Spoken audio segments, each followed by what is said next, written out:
Ada juga drone yang kita katakan sebagai ground penetration radar. Jadi itu drone yang berbasis pada radar yang bisa mendeteksi objek sampai kedalaman 100 meter. Nah, ini sangat bermanfaat buat mendeteksi apakah masih ada jenazah. Nah itu. Nah sekarang kita kirim ke sana. Kita kirim ke sana. Jadi untuk bencana ini kita punya teknologi Arsinum, air siap minum. Itu inovasi BRIN. Yang sekarang sudah kita kirim ke sana. Memang prosesnya agak lama karena apa? Karena ya satu pakai jalan darat ya. Nah, makanya saya ketika ketemu presiden saya sampaikan kenaikan tukin untuk para periset. Oh, oke.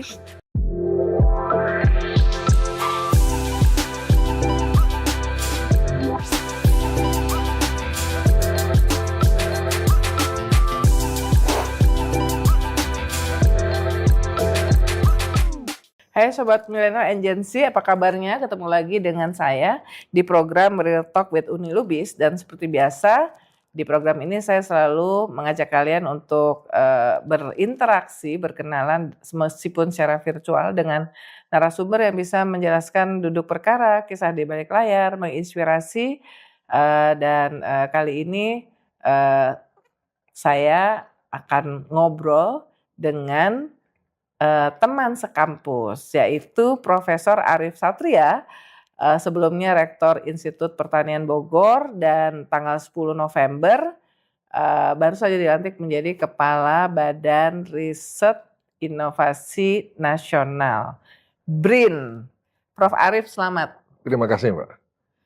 Jadi, tapi sebelumnya, supaya tahu nih, Prof. Arief ini salah satu dari rektor yang muda loh, umur usia 46, dia sudah menjadi rektor paling muda bukan Prof? Kalau selama sejarah IPB. Rasanya Pak Satarli muda lagi ya? Oh, lebih muda lagi ya? Dan jadi rektornya waktu itu belum profesor ya? Belum profesor. Biasanya dari profesor ke profesor ya? Jadi artinya kepercayaan itu besar pada saat itu masih Dr. Arief Satria. Jadi kita ini lagi, nanti saya akan ngomong juga soal inovasi-inovasi termasuk yang disupport ya, kontribusi dari BRIN dalam inovasi yang berkaitan dengan upaya penanggulangan emergency relief bencana yang ada di 3 provinsi ya, di Aceh, di Sumatera Utara, dan juga di Sumatera Barat. Prof, ini kan lahirnya di Pekalongan ya, tahun 71, S1-nya ternyata kita satu fakultas ya, penyuluhan pertanian, S2-nya itu di sosiologi pedesaan, kemudian S3-nya berangkat terbang ke belajar marin di Kagoshima University. Nah, mungkin di awal pengen tahu kenapa misalnya dari IPB, dari pertanian, kemudian ke perikanan yang S3 itu gimana ceritanya? Ya, sosek pertanian waktu itu ingin jadi dosen di sosek pertanian, tapi ngantri. Nah, daftar antrian itu lebih jago-jago daripada saya. Saya realistis, ada opportunity di mana nih? Adanya di Fakultas Perikanan ya. Akhirnya saya pindah ke Fakultas Perikanan untuk sosek perikanan.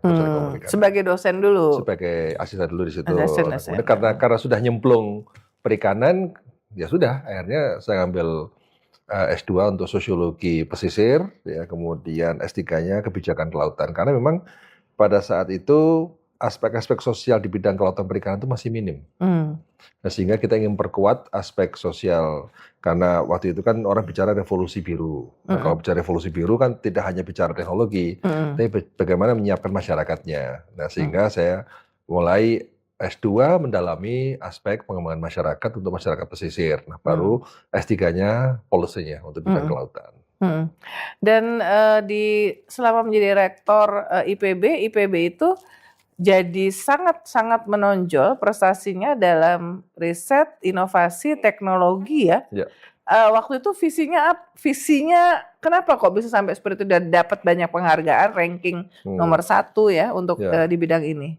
Jadi karena IPB ini punya rencana jangka panjang 2045 yang dibuat oleh MBA dan kemudian mengatakan IPB menjadi Techno Socio Entrepreneurial University.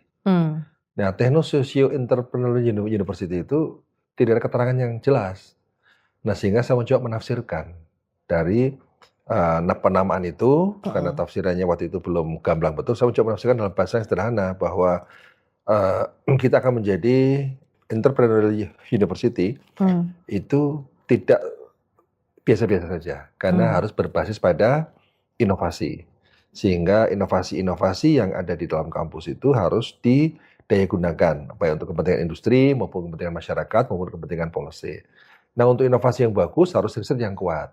Nah, sehingga riset plus inovasi plus entrepreneurship itulah akan membuat kita ini menjadi tadi techno socio entrepreneurial university, sehingga sekarang kami singkat menjadi Innopreneurial University. Nah, jadi itulah kira-kira gambaran awal mengapa kita ini memang fokus pada riset dan inovasi. Kenapa? Karena memang ini Mbak, kalau kita bicara soal teaching university, maka orang selalu mengatakan, loh, teaching university menara gading karena nggak ada solusi yang ditawarkan oleh kampus.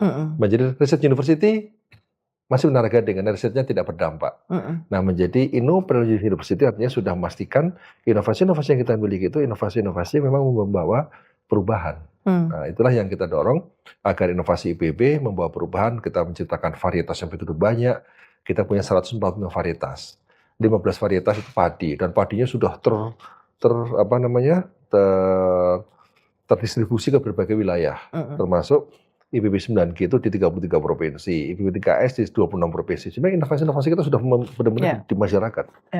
Nah, ini baru padi, belum nanas yang sudah ekspor, belum pepaya yang sudah ekspor ke 11 negara. Jadi banyak sekali inovasi-inovasi kita yang pada waktu itu kita miliki. Nah, oleh karena itu, pengalaman itulah yang gimana kami mengelola riset dan inovasi di kampus di IPB, dan kemudian kita membangun Science Technopark, sekarang menjadi rujukan di nasional, rujukan di negara-negara di Asia Tenggara. Nah, sekarang kita coba kembangkan di level nasional, bagaimana mereplikasi itu kepada instansi lain di Indonesia ini. Nah, kemudian posisinya sebagai kepala BRIN, nah ini memang pengalaman itu sangat bermanfaat sekali. Saya punya pengalaman mengelola Science Technopark, mengelola inovasi, mengelola riset, berhubungan dengan industri, hilirisasi inovasi, itu kan makanan sehari-hari. Nah, dulu padahal teman-teman udah beberapa kali dirumorkan untuk menjadi Menteri Kelautan dan Perikanan karena udah dianggap one of the best ahli expert di bidang perikanan dan kemaritiman. Nah, ini kita di ruangan yang dipakai oleh Profesor B.J. Habibie ya. Jadi dibilang bapaknya riset, tapi sebetulnya Profesor Sumitro Joyo Hadikusumo, ayahnya Presiden Prabowo, sebelumnya pernah menjadi menteri yang mengurusi riset ya. Persis sebelum proses. Jadi memang concern terhadap riset, saya yakin Presiden Prabowo juga akan mengacu kepada itu. Betul.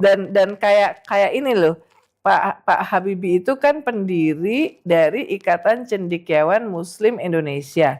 Prof Arief ini masih sekarang kan menjadi ketua ICMI, ketua umum ya, periode 2021-2026, pernah jadi ketua umum Forum Rektor Indonesia.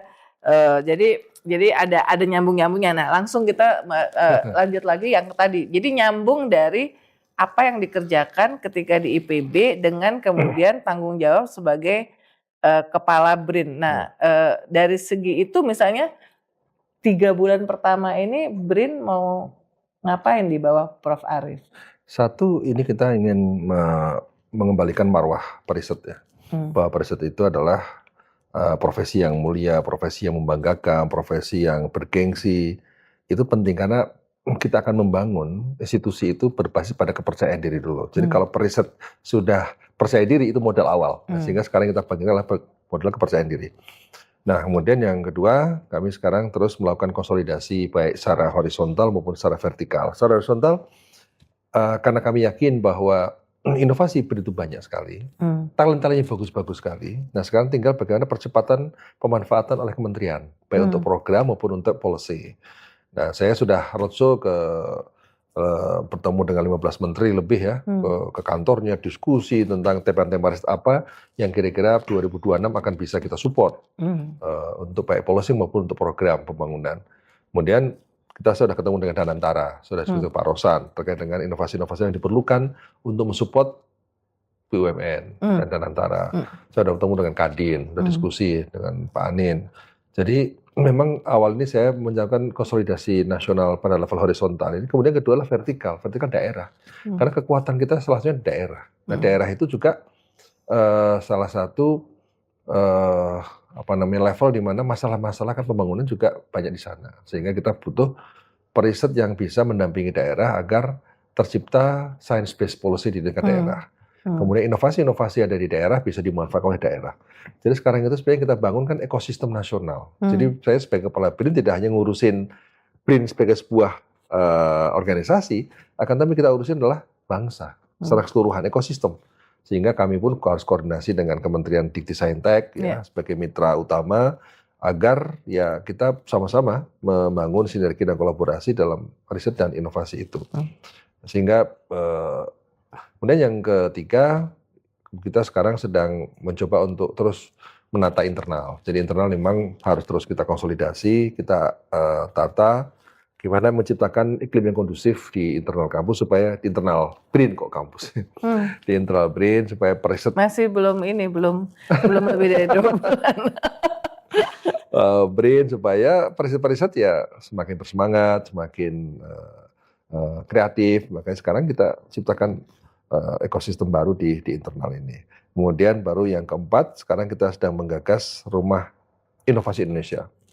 Jadi Rumah Inovasi Indonesia itu nanti akan disupport oleh database yang kuat, dashboard yang kuat, antara platform inovasi yang kuat sehingga publik nanti bisa tahu. Sekarang Mbak Oni kan bingung, BRIN karyanya apa aja? Iya. Inovasinya apa saja? Itu tadinya pertanyaan berikutnya. Nah, nanti ke depan, nanti Mbak Uni bisa cukup awal Januari sudah bisa buka di download, kemudian oleh Android atau iOS ya, kemudian bisa tahu inovasi BRIN apa saja, nomor apps, kemudian siapa inventornya, atau punya ide, saya punya usaha dan saya punya masalah kayak gini-gini, gimana nih solusi teknologinya seperti apa? Jadi membuka ruang publik untuk berinteraksi, public engagement ya. Dengan BRIN ini menjadi penting sekali. Jadi strategi yang keempat untuk public engagement ya, industrial engagement, kemudian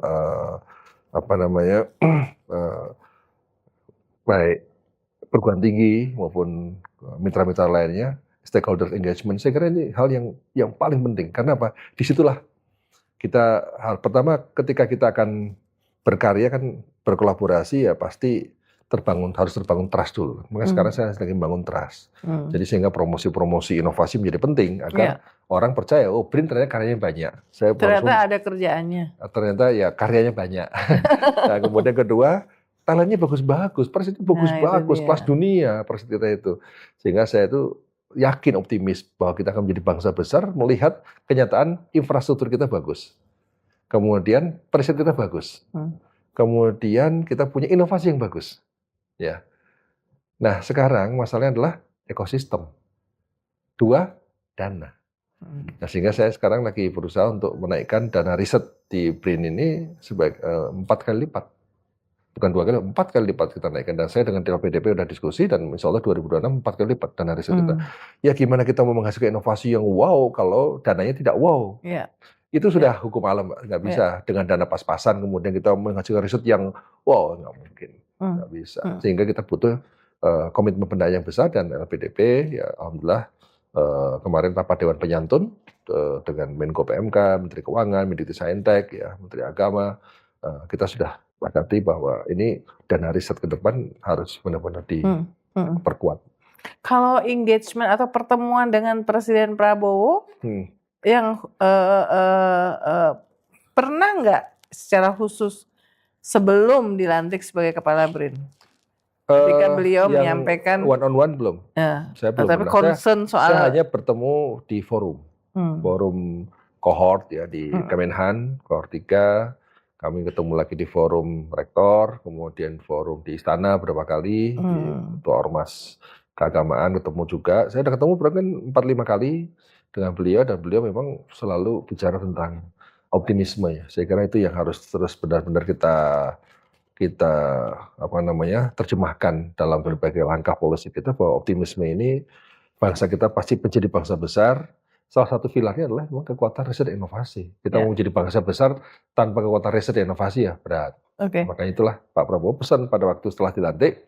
Kemudian beberapa hari kemudian saya dipanggil secara khusus oleh beliau, diberi arahan dan itulah menjadi salah satu penyemangat ya buat saya pribadi untuk bekerja lebih keras lagi. Ada spesifik nggak bidang apa yang Pak Presiden punya concern untuk segera gitu? Karena misalnya apakah pangan dilalah ini kan? Dilalah. Dilalah orang Jawa.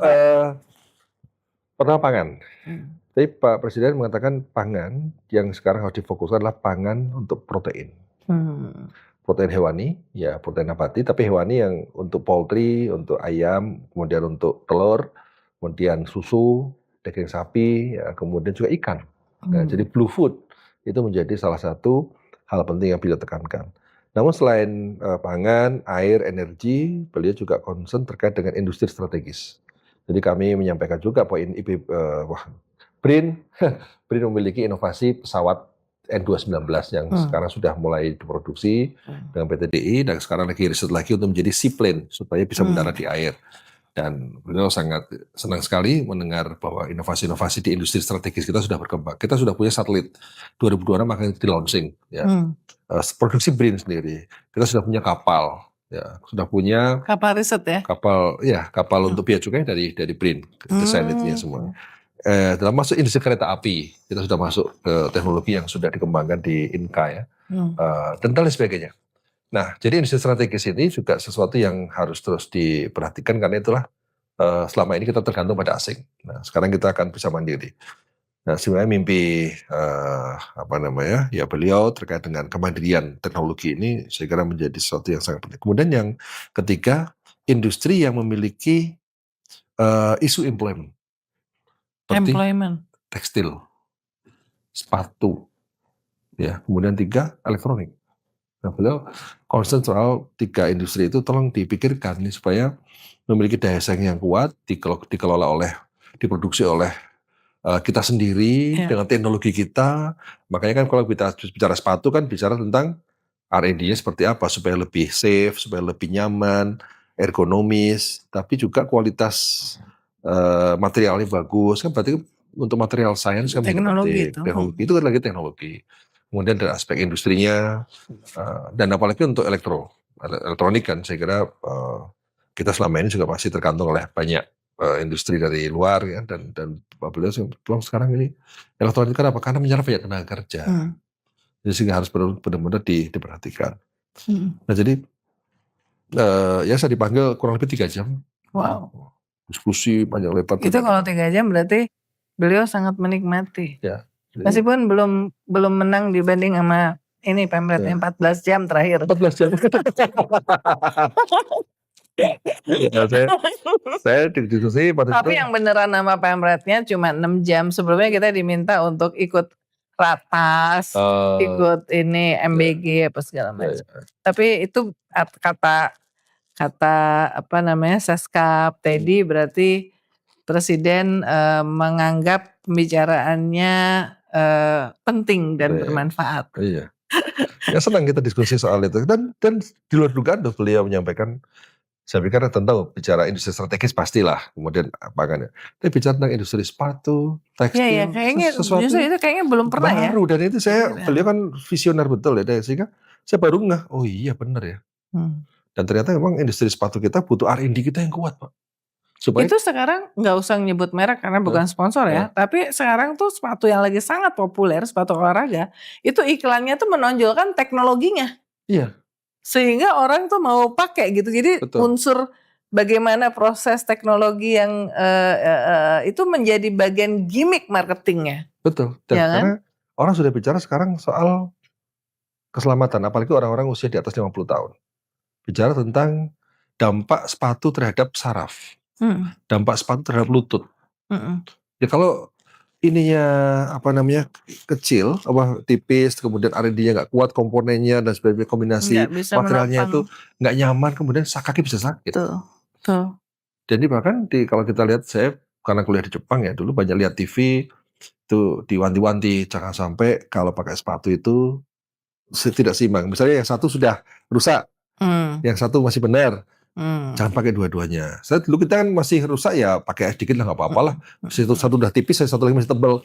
Itu nggak boleh. Itu berdampak kepada struktur saraf-saraf kita. Itu orang Jepang kalau kan detail risetnya soal itu.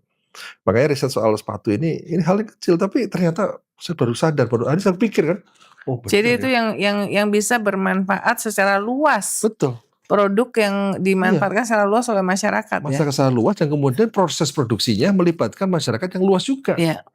Iya. Karena industri sepatu kan satu rumah tangga juga luas, kemudian kedua pabrik-pabrik butuh buruh yang begitu banyak. Nah itulah. Nah, tapi Prof, jadi problem di kampus selama ini yang tadi kita sempat disinggung Menara Gading ya, kalau teaching aja sehingga apa yang dan sekarang masih terjadi honestly speaking itu kan problem sampai yang Menteri Tenaga Kerja juga mengakui bahwa tenaga kerja yang lulusan yang dihasilkan itu belum sesuai dengan apa yang dibutuhkan oleh industri atau pasar tenaga kerja ya.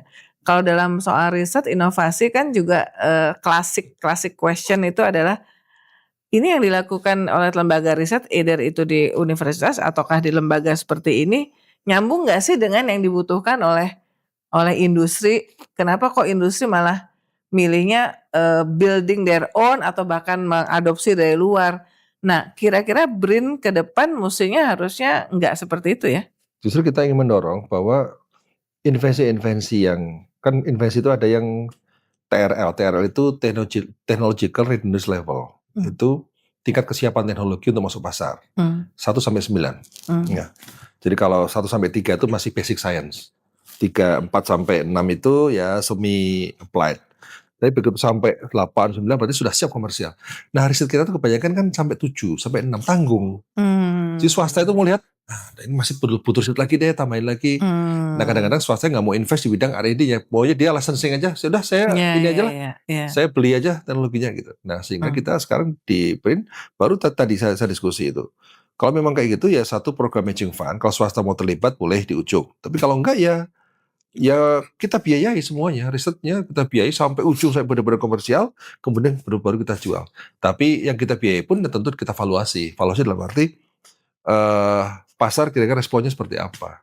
Kalau pasar responnya bagus ya kita akan kembangkan. Jadi problem kita kan problem tentang percepatan mass production untuk berbagai inovasi kita. Karena itu kan ya bagi sebagian perusahaan ya gambling ya, karena pasar belum terbentuk, tiba-tiba masuk produk baru dan sebagainya. Tapi bagi orang yang memang suka terhadap tantangan baru ya, saya kira akan mengambil. Banyak sih perusahaan-perusahaan kecil UMKM yang berani tuh ngambil itu. Inovasi-inovasi yang di kampus di mana-mana diproduksi oleh kelas-kelas UMKM. Ya. Tapi UMKM justru menjadi kekuatan ekonomi kita. Jadi kalau ekonomi kita ini sekarang basisnya adalah ekonomi perusahaan-perusahaan besar semua, itu sangat rentan. Tapi ketika UMKM semakin banyak, dan itu kekuatan Tiongkok kan di UMKM sebenarnya. Yeah. Taiwan juga UMKM. Saya pernah Korea Selatan juga UMKM. Jadi produk robot itu UMKM. Saya pernah ini Mbak ke pabrik pakan ikan. Jadi ada sebuah BUMN di Indonesia pesan pabrik, pesan alat mesin di Taiwan. Saya pikir perusahaan kayak apa? Ya itu kan kayak bengkel di jalan-jalan ternyata. Masya Allah, cuman gitu aja. Yang bisa ekspor ke sini. Ternyata Tiongkok juga sama, ternyata Korea juga sama. Nah sekarang menurut saya yang penting adalah bagaimana UMKM itu harus disupport R&D-nya. Kalau perusahaan besar bisa membiayai sendiri-sendiri. Perusahaan sawit-sawit sudah punya R&D sawit yang begitu top. Tapi siapa yang menjadi R&D untuk UMKM yang menjadi mayoritas kita? Yang justru itulah akan menjaga sustainable growth ekonomi kita ke depan ya mereka-mereka itu kan. Nah itulah negara harus hadir untuk mendampingi UMKM. Produk-produk yang memang tidak terlalu mahal investasinya tapi R&D-nya keluar.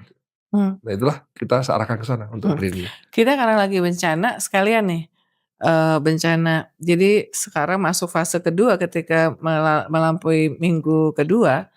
Sebenarnya dari hari pertama karena ini bencana bahkan Pak AHY sendiri Menko akhirnya mengakui bahwa area terdampak ini lebih berat dari tsunami Aceh Desember 2004 karena area terdampaknya lebih luas 52 kabupaten kota dan air banjir bandang itu bertahan berhari-hari. Kalau tsunami kan langsung kering besoknya. Ya kan? Jadi jalan yang putus apa segala macam dan air bersih menjadi kebutuhan yang luar biasa. Sedih banget kan ngelihat di hari-hari pertama itu warga tuh sampai bayi dikasih minum air air banjir yang keruh ya, ada yang dikasih sirup supaya ada rasanya.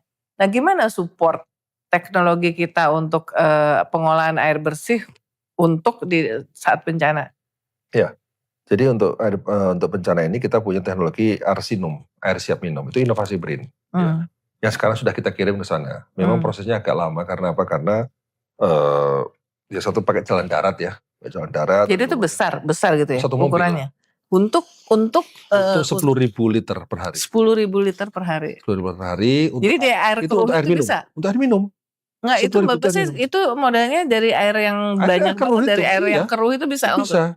Untuk air bersih 100.000. Oh, 50.000. Per 50.000 liter untuk air bersih. Nah, sekarang kita lagi merancang untuk skala lebih besar lagi agar bisa 20.000 liter per hari. Nah, sekarang makanya 2026 kita akan genjot inovasi untuk itu. Pada saat yang sama kita juga menghendaki bisa membuat lebih kecil lagi yang kira-kira 5.000 supaya di setiap desa dan membawanya lebih mudah. Ini membawanya agak berat ke sana itu. Jadi bisa dibawa pakai heli lah gitu kan? Ya, makanya kalau kecil kan bisa pakai heli. Nah, sekarang nggak bisa pakai heli. Jadi sekarang udah yang inovasi BRIN udah ada di mana aja?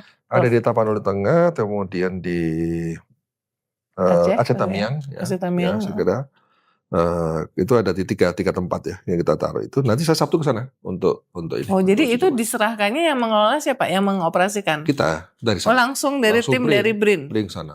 BRIN ke sana. Kemudian sekarang kita untuk kolaborasi dengan gerakan-gerakan volunteer ya.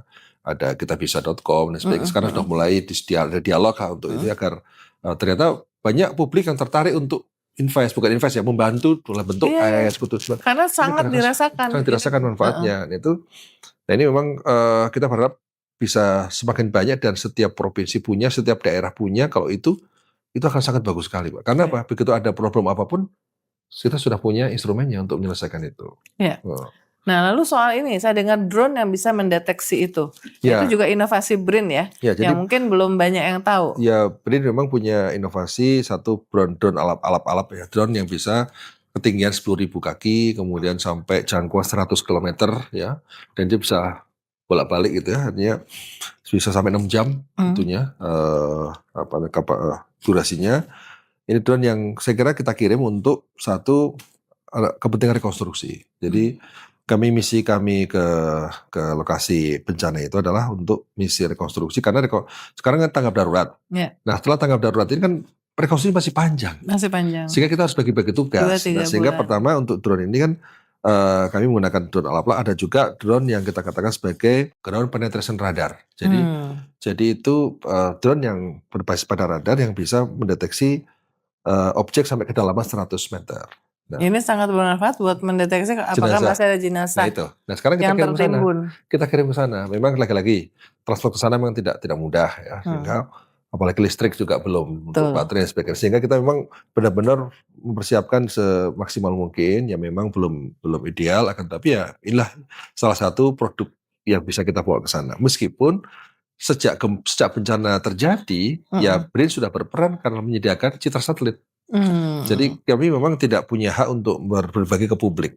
Jadi BRIN tidak punya kewenangan untuk menyampaikan informasi ke publik bagaimana kondisi bencana seperti itu kewenangan dari BNPB. Nah, sehingga yang bisa kita lakukan adalah kita mensupport BNPB dengan citra satelit, dengan resolusi tinggi, dengan kebutuhan tahu sebaran apapun.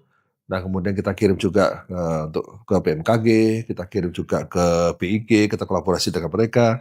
Kemudian kita juga kolaborasi dengan Barreskrim, ya, misalnya untuk melihat kayu-kayu gelondongan yang banyak.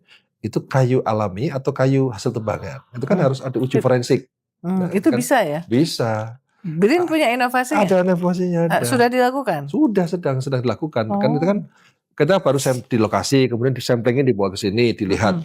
Ini kan kita dengan APH. Ya, nah, sehingga lagi-lagi kita tidak bisa mendeklar ini gimana. APH ini aparat penegak hukum. Ya.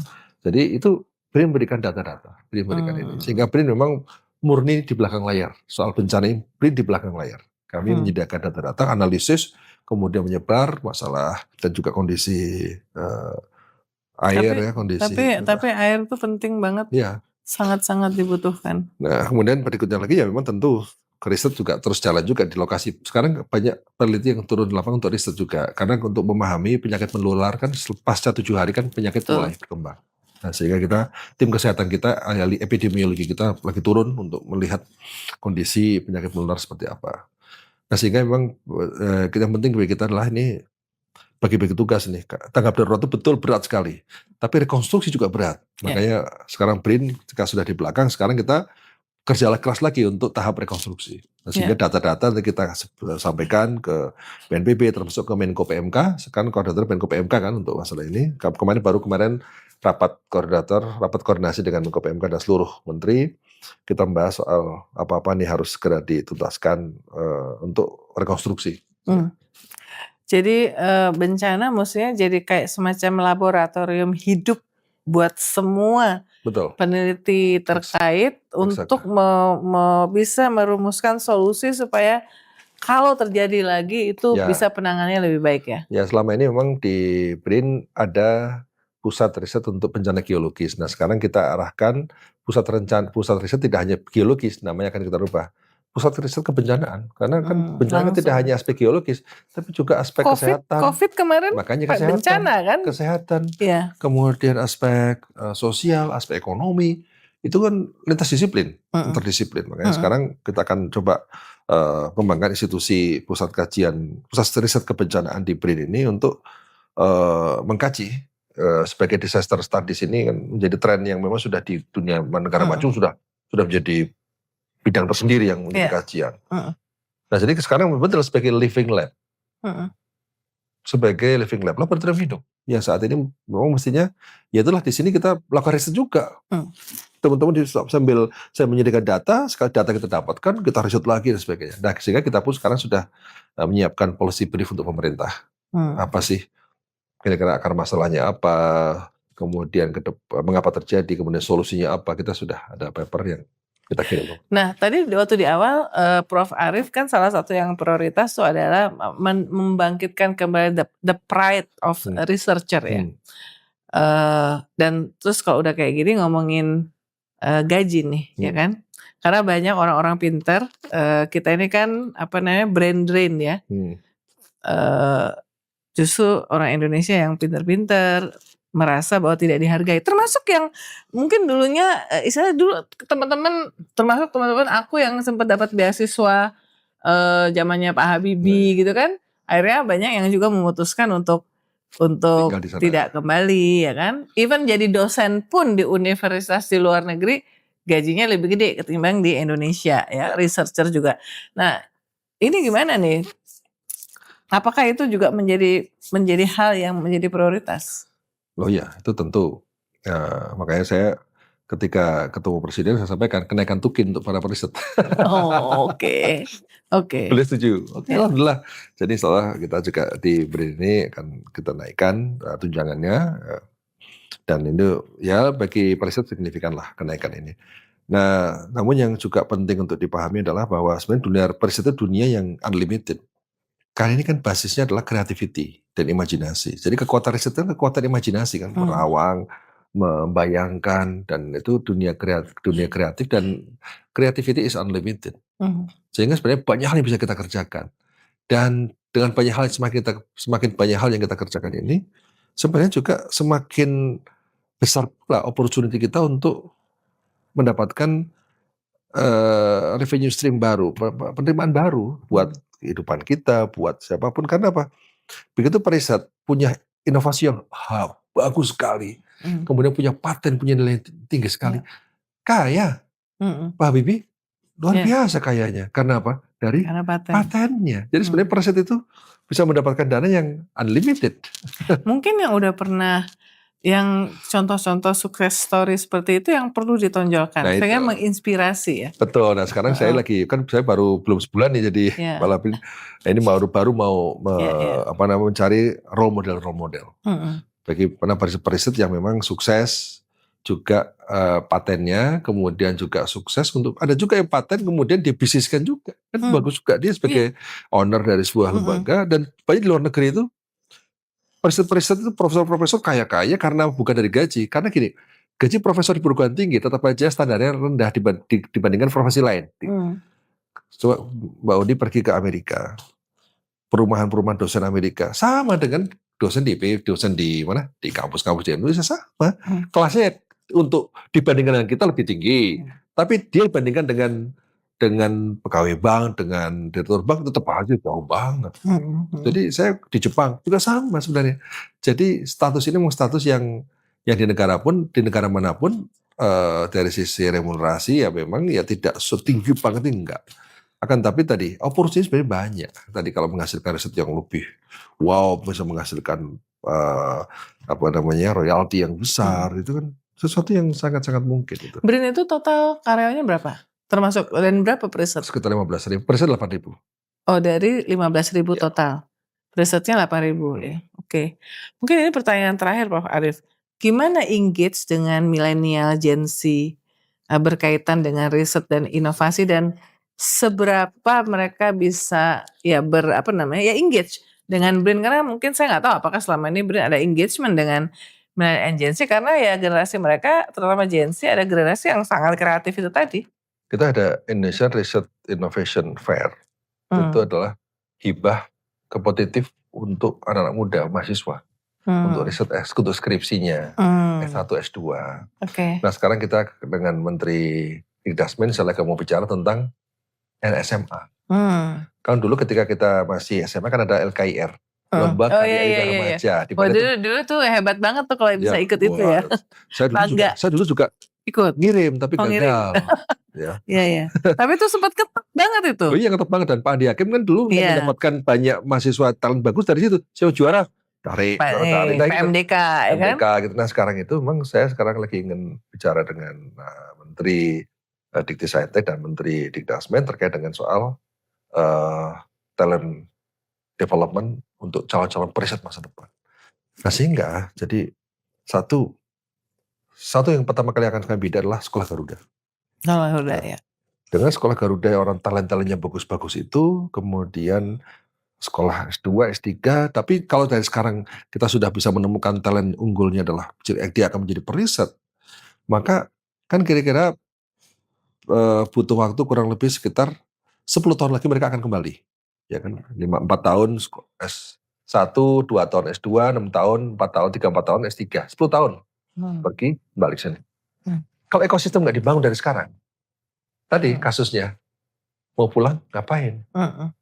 Mau pulang ngapain? Nah sekarang kita bagaimana meng-attract para talent yang bagus-bagus dalam bidang riset untuk kembali ke Indonesia, untuk memperkuat riset kita. Ini sekarang saya sama Pak Presiden, Pak, Sekolah Garuda ini kan potensial, dan segera program Pak Presiden yang bagus ini akan bisa mendapatkan hasil yang bagus lagi kalau kita persiapkan ekosistem di mana mereka siap kembali ke Indonesia, kemudian bersiap berkembang di Indonesia. Itu ya. So good luck, Prof. Terima kasih banyak, Pak. Terima kasih. Terima kasih. Jadi ini bukan yang pertama dan terakhir ya. Nanti kita selalu update. Ya itu tadi obrolan saya dengan Kepala BRIN Profesor Arief Satria. Sampai ketemu di Real Talk with Unilibus berikutnya. Salam sehat.